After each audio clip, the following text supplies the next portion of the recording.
नमस्कार दोस्तों स्वागत है आप सभी का नोट्स वाला पर। दोस्तों जैसे कि आपको पता है हमने यूनिट नंबर फर्स्ट स्टार्ट कर रखी है केमिस्ट्री की, जो कि बीएससी फोर्थ सेम की है।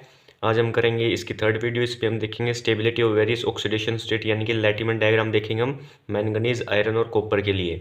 तो दोस्तों ये लास्ट वीडियो है इस चैप्टर की। इससे पहले मैंने 2 वीडियोज अपलोड कर रखी है जिनका लिंक आपको डिस्क्रिप्शन में मिल जाएगा, और ये सारे जो नोट्स है इनका लिंक भी आपको डिस्क्रिप्शन में मिल जाएगा। तो चलिए शुरू करते हैं दोस्तों। The stability of different oxidation states are predicted on the basis of standard electrode potential values. मतलब जो डिफरेंट ऑक्सीडेशन स्टेट है उनकी स्टेबिलिटी को हम डिटरमाइन कर सकते हैं स्टैंडर्ड इलेक्ट्रोड पोटेंशियल वैल्यू से, और इसको हम कर सकते हैं 3 तरीकों से। पहला है लैटिमर डायग्राम, दूसरा है फ्रोस्ट डायग्राम, तीसरा है पोरबेक्स डायग्राम। इनमें दोस्तों हमारे लिए इंपॉर्टेंट है लैटिमर डायग्राम, और यही हमारे सिलेबस में है। लैटिमर डायग्राम क्या होता है दोस्तों? Simplest and most commonly used way है स्टैंडर्ड इलेक्ट्रोड पोटेंशियल की हेल्प से स्टेबिलिटी बताना ऑक्सीडेशन स्टेट्स की। इसमें क्या करते हैं हम, when an element can exist in several oxidation state it is convenient to display the reduction potential corresponding to different half reactions in a diagrammatic form. इसमें हम क्या करते हैं दोस्तों, जो हमारे पास डिफरेंट हाफ रिएक्शंस होती है, हाफ शेल रिएक्शंस होती हैं, उनको हम डायग्रामेटिक फॉर्म में लिखते हैं और उनके स्टैंडर्ड रिडक्शन पोटेंशियल को भी डायग्रामेटिक फॉर्म में लिखते हैं। इससे हमें पता चल जाता है कि कौन सी ऑक्सीडेशन स्टेट ज़्यादा स्टेबल है और कौन सी कम स्टेबल है। इसको हम देखेंगे आयरन की मदद से।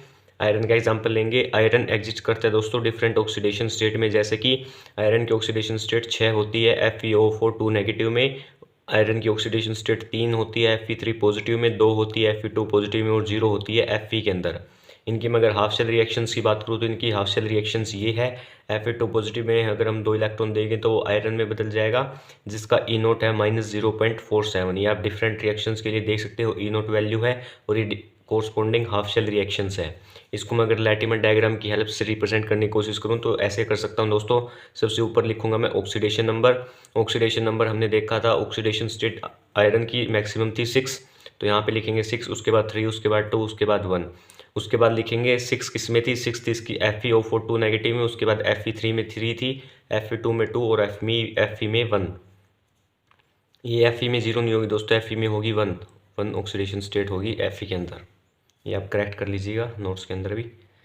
Fe के अंदर 1 हो जाएगी। ये यहाँ पर जो डिफरेंट शेल रिएक्शन थी देखिए, यहाँ से Fe2 पॉजिटिव में अगर हम 2 इलेक्ट्रॉन ऐड कर रहे हैं तो Fe बन जा रहा है। ये रहा Fe2 पॉजिटिव Fe में, तो यहाँ पर मैंने 0.047 लिख दिया। ये मेरे पास स्टैंडर्ड रिडक्शन पोटेंशियल है, जिसको मैं ये जो एरो है इनके ऊपर रिप्रेजेंट करूँगा।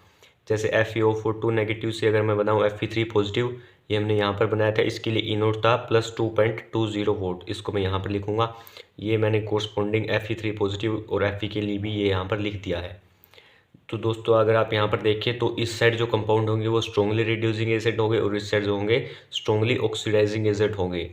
ये यहाँ पर लिख रखा है the highly positive value between ferrate ion and iron 3 ion indicate that ferrate ion can be easily reduced and therefore it act as a strong oxidizing agent, and negative value of reduction potential indicates that species to the right is strong reducing agent. मतलब right में जो species है वो strong reducing agent है, और जो left में species है वो क्या है, स्ट्रॉन्ग ऑक्सीडाइजिंग एजेंट है दोस्तों।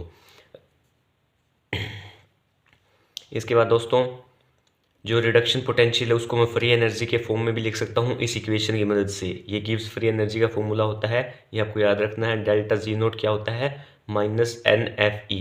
एन यहाँ पर क्या है दोस्तों, नंबर ऑफ इलेक्ट्रॉन्स जो ट्रांसफर हुए हैं ऑक्सीडाइजिंग और रिड्यूसिंग एजेंट ने, मतलब कितने नंबर ऑफ इलेक्ट्रॉन्स ट्रांसफर किए हैं। एफ मेरे पास स्टैंडर्ड वैल्यू होती है 96500 कूलम, 96,500 कूलम ये वैल्यू होती है एफ की। और E0 यहाँ पर जो रिडक्शन पोटेंशियल है E0 की वैल्यू ये है। अब जो नेक्स्ट पेज पर हम देखेंगे मैंगनीज के लिए।